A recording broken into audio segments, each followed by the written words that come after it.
Y llegó el momento de las noticias del misterio con Javier y como siempre trae unas noticias muy interesantes y muy variadas. Muy buenas, Javier, ¿qué tal? ¿Cómo estás?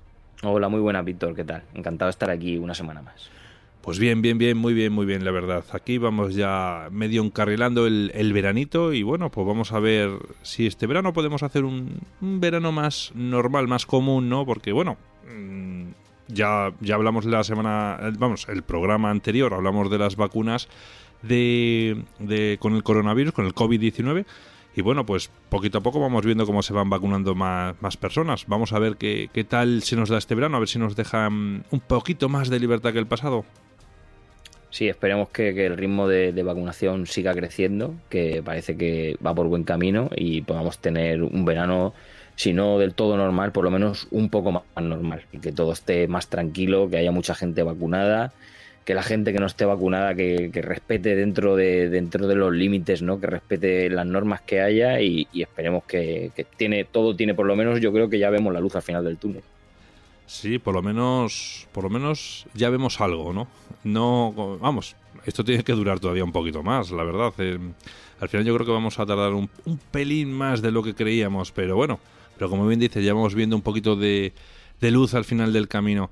Bueno, pues nada, pues Javier, dinos de qué nos vas a hablar hoy, qué noticia nos traes.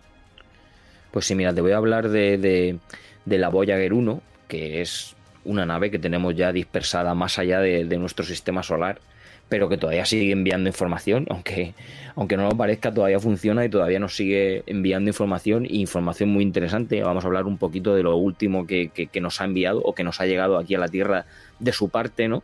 También voy a hablarte de la ecolocalización en humanos. Si pensamos así un vistazo rápido, tú y yo que somos muy frikis, ¿no? Y si pensamos en superhéroes, podemos pensar en Daredevil, y si pensamos en la vida de a pie, pues podemos pensar en un murciélago, que esos animales se mueven por ecolocalización porque son ciegos, y voy a explicarte qué pasa con esa ecolocalización en los humanos.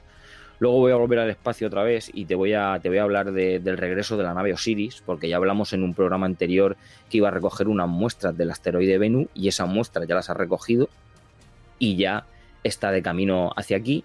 Y por último también te voy a hablar de un pequeño dinosaurio que ha sido bautizado como Shibuya, que tiene su nombre, luego explicaré por qué lo han bautizado de este nombre, y que es un poco peculiar con respecto a los demás en la manera de cazar y en la manera de moverse. Muy bien, bueno, pues si te parece empezamos con la primera, que es la noticia de la Voyager 1, donde, bueno, pues al parecer ha detectado un zumbido de gas interestelar. ¿De qué se trata este gas interestelar que ha captado esta sonda, Javier? Pues sí, mira, haciendo un poquito de memoria, ¿no? Cuando te he dicho y te he hablado de la Voyager, tenemos que decir que es una de las dos naves que la NASA envió hace ya nada más y nada menos, Víctor, que 44 años al espacio, ¿no? Hoy en día ya es el objeto fabricado por el ser humano que más lejos ha llegado, y hay que decir que todavía sigue avanzando, y ya cuando hablamos de avanzar para la Voyager es avanzar hacia el infinito, ¿no? Y todavía sigue descubriendo cosas, y una de ellas ha sido este zumbido de gas estelar. En 2012, si seguimos echando la memoria atrás, la nave cruzó la frontera del sistema solar, que ya hablamos de ello también una vez en un programa, la heliosfera, ¿no?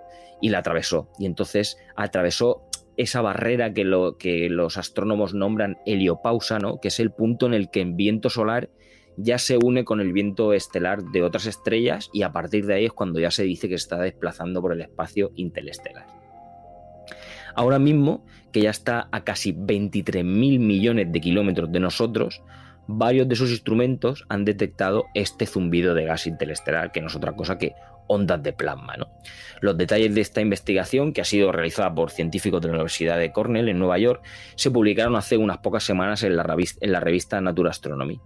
La estudiante de doctorado en astronomía de Cornell, ¿no? Y autora del hallazgo, que se llama Stella Koch-Oker, ha descrito que el zumbido es algo muy débil y monótono, porque se encuentra, digamos, en un ancho de banda, ¿no? En una frecuencia estrecha, ¿no? Y están detectando ese tenue y persistente zumbido de gas interestelar durante mucho tiempo, ¿no? Los investigadores de Cornell creen que el hallazgo va a ayudar a que los científicos comprendan cómo ese medio interestelar actúa como con el viento solar, ¿no? Y cómo esa burbuja de la que hablamos siempre cuando hablamos de cerca de nosotros, de la heliosfera, digamos que podría ser de alguna manera moldeada, ¿no? Y modificada por el entorno, ¿no? Este hallazgo, que aunque parezca una tontería, hay que decir que en sí es científicamente relevante, no ha hecho nada más que confirmar la valía de esta sonda, ¿no? Que vuelvo a viajar al pasado, ¿no? Que si lo pensamos bien fue lanzada en septiembre de 1977 y que después de pasar por Júpiter, que lo hizo 2 años después, en 1979, y creo recordar que a finales de los 80, no es un dato que estoy muy seguro, pero creo que es a finales de los 80 pasó por Saturno, ¿no? Y a una velocidad de cerca de 61.200 kilómetros por hora, que siga funcionando hoy en día y que siga enviando datos, me parece, la verdad, que un logro muy a tener en cuenta, ¿no? Volviendo al presente, ya la noticia, toda la investigación nos explica que al entrar en ese espacio interestelar, el sistema de ondas de plasma de la nave, ¿no? ha detectado ciertas perturbaciones en el gas, ¿no? Pero entre estas erupciones que serían causadas por nuestro propio Sol, los investigadores descubrieron esa señal constante y persistente que produce un sonido tenue, ¿no? Digamos que sonaría como cuando suena al vacío, como cuando te quedas sordo de un oído, de repente es ese pitido que poco a poco va desapareciendo, pero al final durante un periodo de tiempo corto no lo oyes mucho, pero está ahí. Pues digamos que ese sería ese típico sonido, es el que escucharían los científicos en ese vacío del espacio, ¿no? En esas bolsas de gas, ¿no? O por lo menos eso es lo que nos cuenta el autor principal del estudio, que es James Corden, ¿no? Digamos que sería, él lo compara, ¿no? Como si fuera como una lluvia tranquila y suave, ¿no? En el caso sería, por ejemplo, si pensáramos en un estallido solar, sería como detectar un relámpago, ¿no? Durante una tormenta eléctrica, y después volvería a llover suave. Ese es ese pitido que ellos dicen que han encontrado, ¿no? Además creen que habría más actividad de bajo nivel en ese gas interestelar de lo que se pensaba, ¿no? Lo que permitiría a los investigadores rastrear toda esa distribución espacial del plasma, ¿no? Es decir, cuando no estaría siendo perturbado por ciertas erupciones solares, ¿no? Para todo esto, el investigador de Cornell, de esta universidad, dicen que es esencial hacer un seguimiento continuo, ¿no? De esa densidad del espacio, ¿no? Porque hasta hoy en día nunca se había tenido la oportunidad de evaluarlo, y ahora, hoy en día, ya saben que no necesitan, digamos, que pase algo fortuito relacionado con el Sol para poder medir el plasma interestelar, porque la sonda Voyager ya les está diciendo que está ahí, que es constante, y aunque sea muy tenue, ya pueden empezar a localizarlo.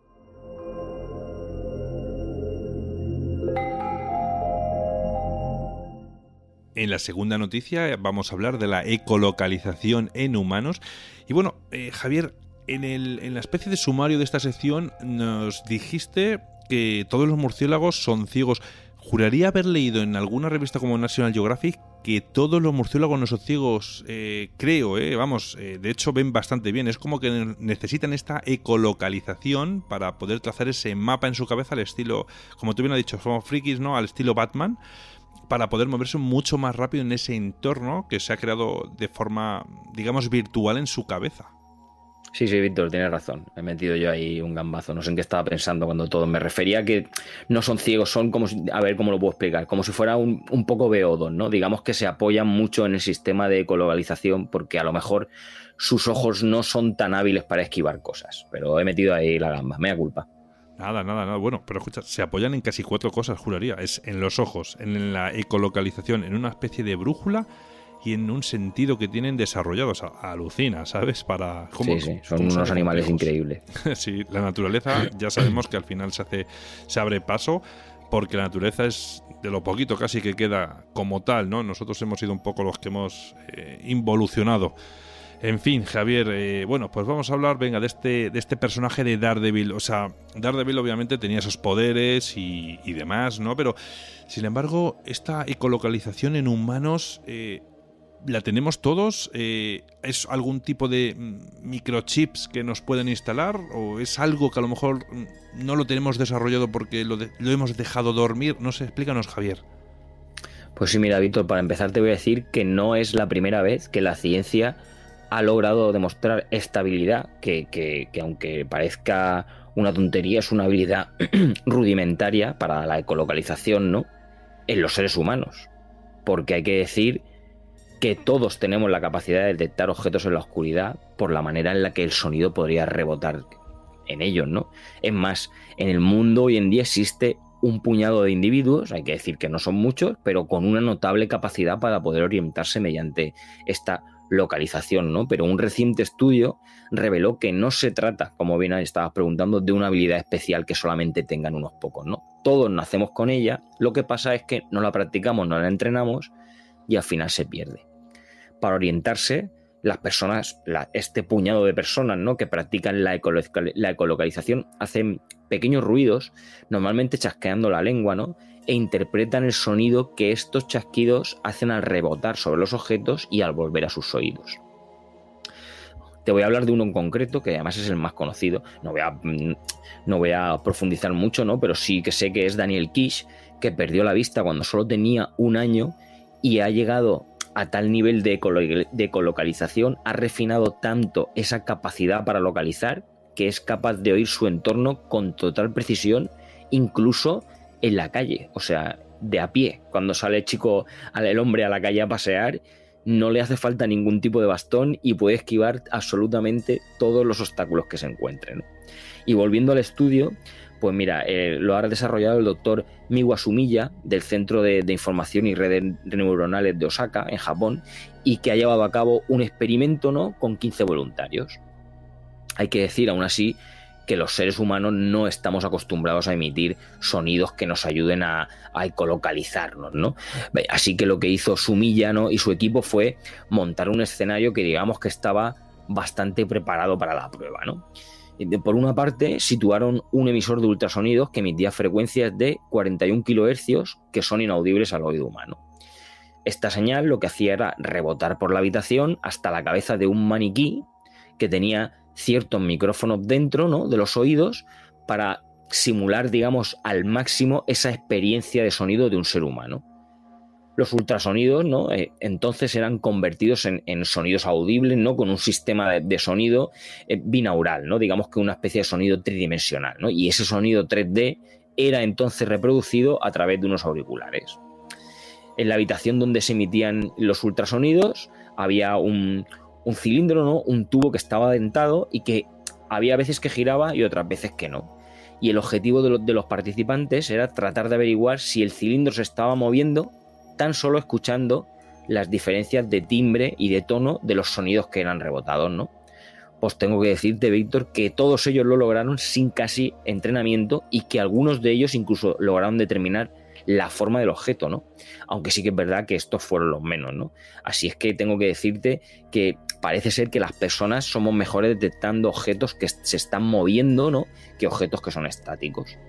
El objeto del experimento era, digamos, discernir si los seres humanos somos capaces de discernir, otra vez propiamente dicho, ¿no?, la forma y la posición de los objetos a través del sonido, ¿no? Y efectivamente parece que se puede hacer.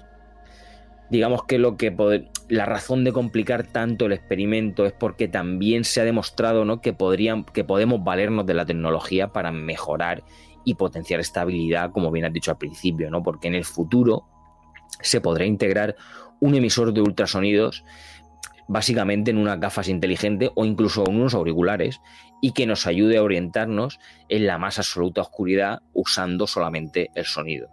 No cabe decir que esto, si pensamos en la gente de a pie, para la gente que pierde visión o que es ciega, va a venir muy bien, y para cuando hablamos en plan gobiernos, ¿no?, pues también les vendrá muy bien a esos soldados que se mueven a oscuras por territorios que no conocen.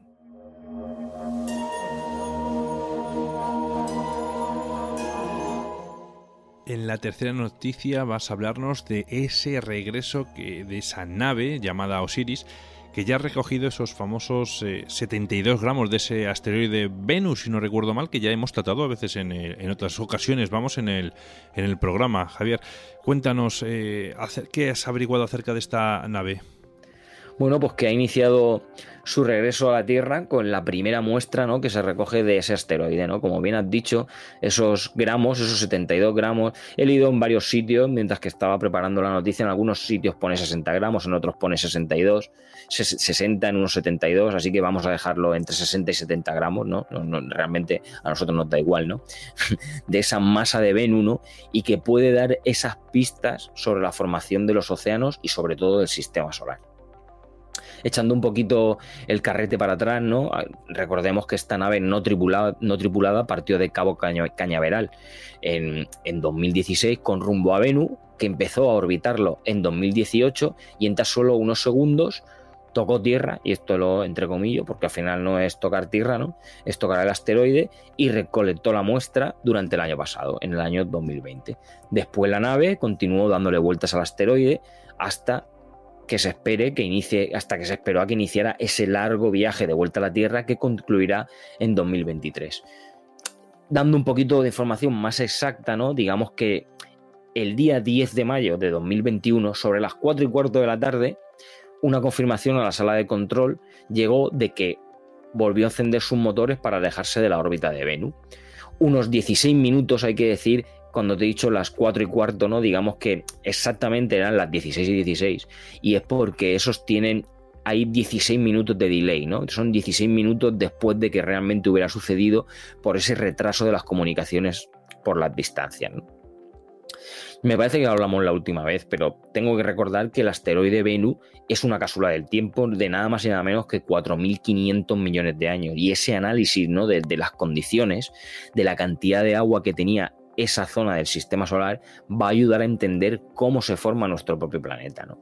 Así que a partir de hoy la comunidad científica va a estar ansiosa por recibir esos gramos, ¿no?, de que hay que decir del que se piensa guardar hasta un 75% para los investigadores del futuro.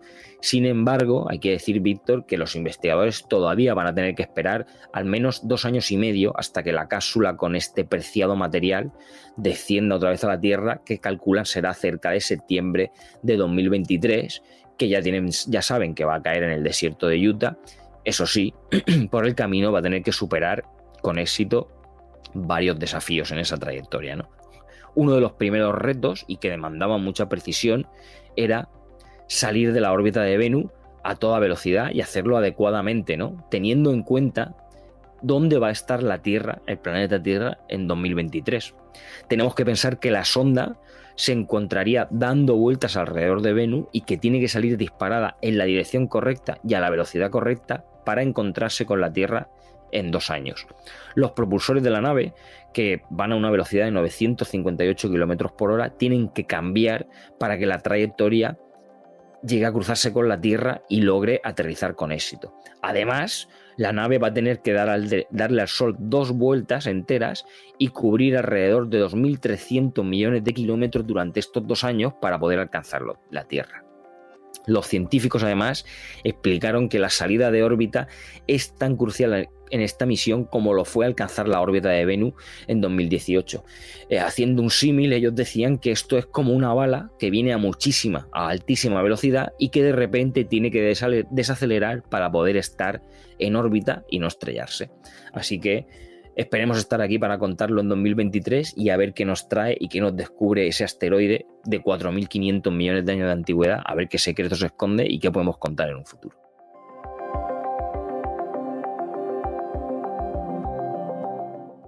Y la cuarta y última noticia va a tratar sobre un pequeño dinosaurio muy diminuto que es raro porque cazaba en la oscuridad, al contrario que todos los demás dinosaurios. Y este dinosaurio pequeñito y diminuto se llama Shibuya. Háblanos de este dinosaurio, Javier. ¿Cómo han conseguido averiguar que este es el único, o por lo menos conocido, que cazaba en la oscuridad? Sí, o por lo menos uno de esos primeros depredadores nocturnos, ¿no? Uh-huh. Recientemente hemos tenido un estudio en el que ha revelado al primer dinosaurio carnívoro que vivió hace más de 65 millones de años. Este descubrimiento, como no podía ser de otra forma, ha asombrado a la comunidad científica y se ha detallado, entre otras características, que tenía visión nocturna y un oído extraordinario. Por eso se ha considerado como el que fue uno de los primeros depredadores nocturnos. El descubrimiento que arrojó Este dinosaurio, que además vivió en el desierto del Gobi, entre Mongolia y China, y por eso ha recibido ese nombre de Shibuya deserti, y que las medidas, como bien has dicho, Víctor, son de 60 centímetros de longitud, y que podemos pensar que pesaba una cantidad muy parecida a lo que podría pesar un gato doméstico. No sé más o menos cuánto que puede pesar un gato doméstico, 10, 12 kilos, por ahí puede andar, ¿no? Además, ser un animal bípedo, con las patas traseras muy largas y extremidades muy cortas, y con unas garras grandes que le permitían excavar. Digamos que es un animal tan extraño que los paleontólogos se preguntaban desde hacía mucho tiempo qué era lo que realmente hacía, o por lo menos se lo preguntaba Roger Benson de la Universidad de Oxford. Asimismo, él añadió que al examinar los restos fósiles del animal y al comparar la estructura de sus ojos y oídos con la de los animales modernos, encontraron que su percepción audiovisual es muy similar a la de una lechuza. Así que en ese sentido se subrayó que esto hace que se distinga de la mayoría de los dinosaurios carnívoros, ¿no? Que regularmente, hay que decir, Víctor, que tenían buen oído, pero que la visión estaba adaptada para cazar de día. Así que es importante señalar que dicho estudio, que ha sido publicado en la revista Science y es la primera vez que se documenta a un dinosaurio terópodo de estas asombrosas características, ha traído de cabeza a todos los científicos, ¿no? Porque es muy posible que Shibuya corriera por el desierto, sobre todo por la noche, usando esa increíble audición que tenía y esa visión nocturna para rastrear pequeñas presas, como podrían ser mamíferos que tenían vida nocturna, lagartijas o incluso insectos, ¿no? Y que con esas largas patas podría alcanzar rápidamente a esas presas y usar las patas delanteras para poder excavar y extraer presas que estuvieran en cualquier tipo de refugio, como una madriguera. Si la gente le echa un vistazo, puede buscar el nombre por internet y verá la fotografía. Realmente a mí me recuerda mucho a esas aves extrañas que son los kiwis.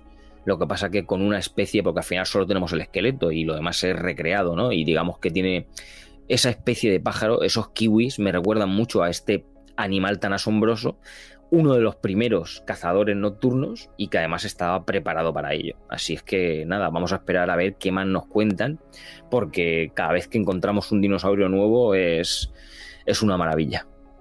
Y tanto, Javier, y tanto, ¿cuánto nos queda de aprender de estos pequeños animalillos de hace 65 millones de años?